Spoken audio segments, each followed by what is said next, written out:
You're listening to Mr. Thursday Night. Now here's Brett Gombita.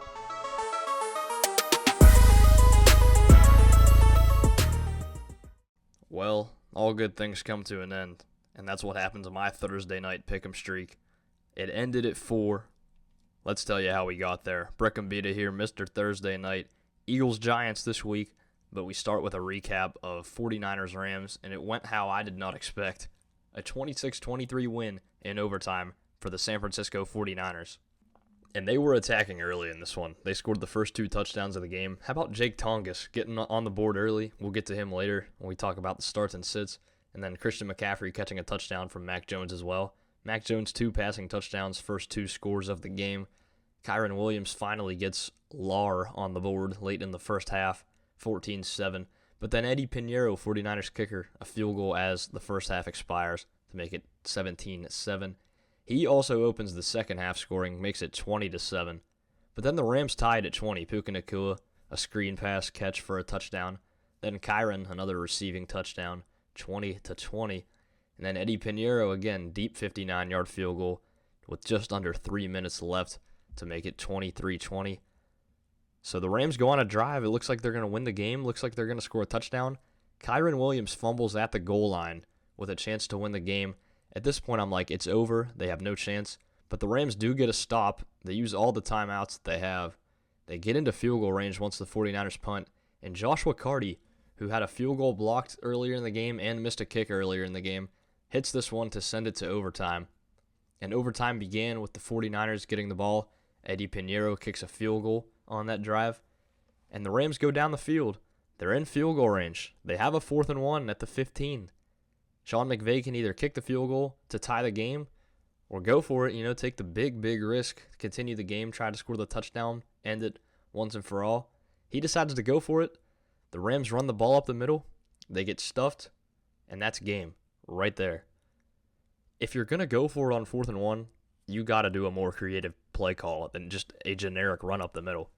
And you took the ball out of Matthew Stafford's hands, who is the reason you're even in that situation to begin with. Matthew Stafford was leading a great drive. He played a great fourth quarter in OT. And then you just have him hand off on 4th and 1 to end the game. You either got to kick the field goal or you got to let Stafford roll out and hit somebody there.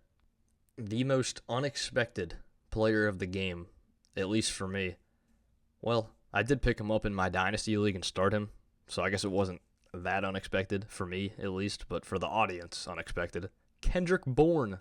He had his best career game receiving yards-wise, 142 receiving yards on 10 catches, which ties a career high for one game. This was Mac Jones' go-to guy, and that Patriots chemistry that they have together the 2021 season, 2022, that really helped, I'd say.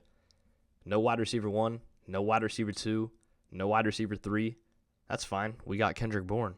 Hey, LeBron, we're good. Ben Simmons is here. What about my friends? One of them had to have a close score prediction, right? I'm not giving any points to any of my friends this week. They all picked the Rams, as did I. You have to pick the right team in this. That's the rule I've established from day one. I'll give a shout-out to Logan Arblaster because during week 1 of the season, he's the only one that picked the Cowboys. So if they would have won the game, he would have automatically won and got the shout-out. But instead, he gets a shout-out weeks later for being the only one to pick them during that given week. If he would have done the same thing this week and picked the 49ers, he would have won it. But that's not the case. No friends with the close score prediction this week. It was a great week for me in terms of starts and sits. Another 6 for 8 week. We had one of those not too long ago. A couple of losses on Thursday night, but a lot of wins on Sunday. I had all the Sunday guys were right. We'll start with Jared Goff, who continued his solid quarterback play. He beat his projection by 5 points. That's a win for me. I said to sit the 49ers QB. Wasn't sure who it was going to be at the time. It was Mac Jones. No wide receiver 1. No wide receiver 2. No wide receiver 3. No problem for Mac Jones. Kyren Williams was my running back start. And besides the 2 fumbles, he looked good and he did beat his projection. The 2 touchdowns he scored definitely helped him in this one. Chase Brown, however, did not beat his projection, and I called that. He was my running back sit. Maybe Joe Flacco will help? I don't know. Maybe Joe Flacco will try to hit him out of the backfield, or maybe they'll be winning so that they have to run the ball. We'll see. Maybe Chase Brown will beat his projection one of these weeks. Devontae Adams was the other one I had wrong on Thursday night. He didn't have an impact until late in this one, not able to overcome that early deficit and end up beating his projection. A.J. Brown, though, my wide receiver sit, yeah, you should have sat him. He was completely underwhelming, as he's been the whole season. I'm not going to say to sit him tonight, though. We'll get into this week's starts and sits, though, in a minute. How about Jake Tongas, the first touchdown of the game? He was consistent the whole game. Nothing more you can ask for the guy filling in for George Kittle. And then Juwan Johnson, yeah, he completely fell out of the game plan in the past couple weeks for the Saints after that big performance. He was my tight end sit, and that caps off the 6 for 8 day, which puts me at 23 for 40 on the season. Good enough for 57.5%. I want to get that up. That's a good number, but let's continue to build off of that. And it starts this week. Jalen Hurts is my QB start. He's had a 3-week streak of beating his projection. Last week he proved that he can do it without the rushing numbers. He only had 3 rushing yards last week. I'm going to say start Jalen Hurts. At the QB sit, I'm going Bo Nix in London against the New York Jets. He's coming off a big win against the Eagles, and plus the game in London. I think that's just the dream combination right there for the Broncos to just totally sleepwalk through this game against a winless team. Maybe even lose. We'll see. I think it'll be a close game, but I'm not trusting Bo Nix in this one. Javonte Williams is my running back start. RB3. He's averaging over 20 fantasy points a game. He's going against the Carolina defense that isn't the greatest. Javonte Williams is going to continue to produce in this one. Sorry, Saquon Barkley. I know you're returning to MetLife for the second time, but you've got a knee injury, and you could see a reduced role in this one. So that's why I'm going to say my running back sit is Saquon Barkley. And plus, I have to pick a Thursday night player for each position, whether that be start or sit. And Saquon is my running back sit. I'm going Stephon Diggs for my wide receiver start this week. He's been great the last 2 weeks. I think he keeps the momentum rolling here in this one against the Saints. In my wide receiver sit, I've got Wan'Dale Robinson. I know Darius Slayton, the guy right behind him, is out for the game. But Wan'Dale hasn't had much involvement in the offense ever since Jackson Dart became the starter, and I don't see that changing tonight. Theo Johnson is my tight end start. 6 catches, 2 touchdowns last week. I think you got to hope for another big week there. I can't seem to figure out tight ends. It's really just a dart throw. Last week I had both tight ends right. That was actually the first time I've done that since week 2, so 2 of the 5 weeks I've been 2 for 2 on tight ends. Other than that, not really a lot of success. I've said to sit this guy before. You can't trust him with Cooper Rush or Tyler Huntley at QB, and that's Mark Andrews. Sit Mark Andrews. So to run it back for you, the perfect 8 for 8 week incoming. Jalen Hurts is my QB start. Bo Nix is the sit. RB3 Javonte Williams is my start. Saquon is my sit. At wide receiver, Stephon Diggs is my start. My sit is Wan'Dale Robinson. And then at tight end, start Theo Johnson and bench Mark Andrews. Time to build off of that 57.5% and get those numbers up. And we look at some local ties in this one. Who's got connections to Western Pennsylvania? Cal Adamitis just got picked up by the Eagles. I think we've mentioned him on this show before when he was with the Bengals as the long snapper. Not only was he a long snapper at Pitt, but he also went to Central Catholic High School in the Western Pennsylvania Interscholastic Athletic League, better known as the WIPIAL. Saquon Barkley, Tariq Castro-Fields, and Jahan Dotson, all on the Eagles as well. Penn State guys. And then the Giants have quite a few as well. They got some former Steelers in there too. Abdul Carter and Theo Johnson are the Penn State guys. How about Greg Van Roten, UPenn guy? Got to give some love to Ivy. And then Russell Wilson and Gunnar Olszewski are the former Steelers. Probably 2 that you want to get out of your brain if you're Steelers fans. A couple of plays come to mind, toe tapping a kickoff or not sliding against the Ravens. It's all right. Surprised to see no former Steelers over on the Eagles. Usually there's at least 1 or 2 on every team. For all the immaculate grid players out there, keep that in mind. So how did each team get to where they're at now? The 4-1 Eagles, every game has been 1 score. You guys remember last year when the Chiefs had every game as a 1-score game? That's the Eagles this year, and I haven't heard anyone complaining about that. But we look at week 1, a 24-20 win versus Dallas to kick off the Thursday night football season, kick off the NFL season in general. The Eagles trailed in that game 3 different times, so they showed a lot of resiliency coming back in this one. Jake Elliott field goal midway through the third quarter made it 24-20. That would be the last score of the game. The Eagles went on to go 1-0 into Kansas City, where Jalen Hurts only threw for 101 yards, but that was no problem as the Eagles picked up the 20-17 victory. And then in week 3, they once trailed 26-7 to the Los Angeles Rams. They fought all the way back, ended up blocking a Rams game-winning field goal attempt, running it back for a touchdown and winning 33-26. Week 4, see, this is where it gets tricky.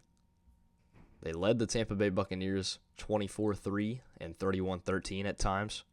They win 31-25, though. They let Tampa Bay creep back in that one. And then last week, the floodgates opened. They led 17-3 going into the fourth quarter against the Denver Broncos, who then scored the last 18 points of the game. Took an 18-17 lead after going for 2. Later kicked a field goal to make it 21-17, ultimately the final score. Jalen Hurts unsuccessful with a Hail Mary on the final play of the game. Tried to get his own rebound on the play if you watch it. Since they were at the 30-yard line, as soon as Hurts threw the ball, he tried to run to the end zone and basically try to catch his own ball. I mean, if it works out, that's one of the greatest plays in the history of football. It's something I never thought of before to see a quarterback do, so maybe some guys will start taking notes on that one if anyone's ever in that situation again. And how about the 1-4 Giants? How did they get to where they're at? In week 1, they lost 21-6 to the Washington Commanders. The defense didn't look that bad in the game for New York. You know, they're going against a team coming off a NFC Championship appearance. Only allowed 21. Pretty encouraging. But then they allow 40 against Dallas the next week, losing overtime. They let the Cowboys score 10 minutes in the final minute of the game while scoring 7 themselves.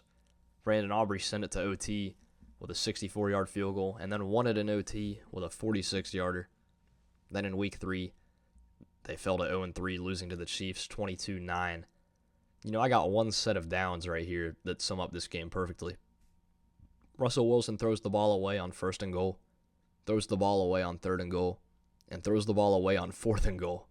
This did happen. So that benched Russell Wilson, and in Game 1 of the Jackson Dart era, the New York Giants picked up their first win of the season, 21-18 over the Los Angeles Chargers. They beat an undefeated team. And Jackson Dart wasn't so lucky the following week, losing to a winless team. The New Orleans Saints picked up their first win of the season, 26-14 over the Giants. Spencer Rattler's first win as an NFL QB, and Kellen Moore's first win as an NFL head coach. So that is how the 4-1 Eagles and 1-4 Giants got to where they're at today. We now look at some things worth noting here before we make our pick, starting with the Philadelphia injuries. Grant Calcaterra and Landon Dickerson are out for this one. Over on the Giants side, you got Swayze Bowman out with an injury, as well as wide receiver 2 Darius Slayton. I say wide receiver 2 because he was going to be the wide receiver 2 since Malik Neighbors is already out long term. Speedy recovery there for him. Philadelphia's favored by 7.5 points. The over-under is 40.5. Looking at the matchup history, Philadelphia leads all-time 95 wins to the Giants 88. There have been 2 ties. Last year, the Eagles won 28-3 and 20-13. The 20-13 game was an interesting one. Tanner McKee versus Drew Lock was your quarterback matchup over in that one.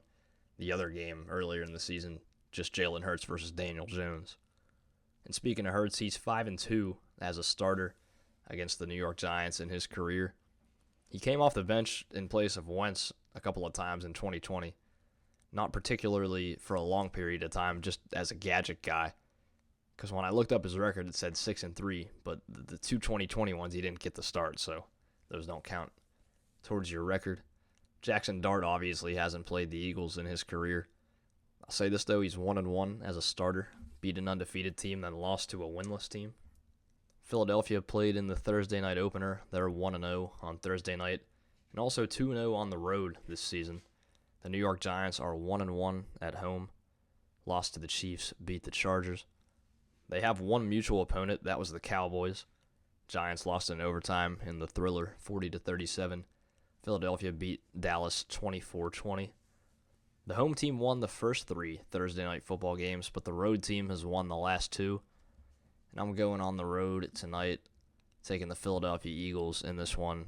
Give me 24-16 Eagles. Last week taught me nothing is safe, though. Not going to guarantee a win here, but I am going to predict a Philly win. I thought the Eagles-Cowboys Week 1 game would be more of a blowout as well. That one was kept pretty close. And if the Giants are going to keep it close, I won't be surprised. They beat the Chargers. They played Kansas City tight for most of the game. We could have a good one tonight on our hands. Jackson Dart, first action against the Philadelphia Eagles. Philadelphia Phillies won in baseball. We'll see if the Eagles can follow that up with a win of themselves tonight. So that'll be it for me here. Brett Gombita, Mr. Thursday Night. Come back next week for episode 10 of the 2025 season. It's Steelers-Bengals.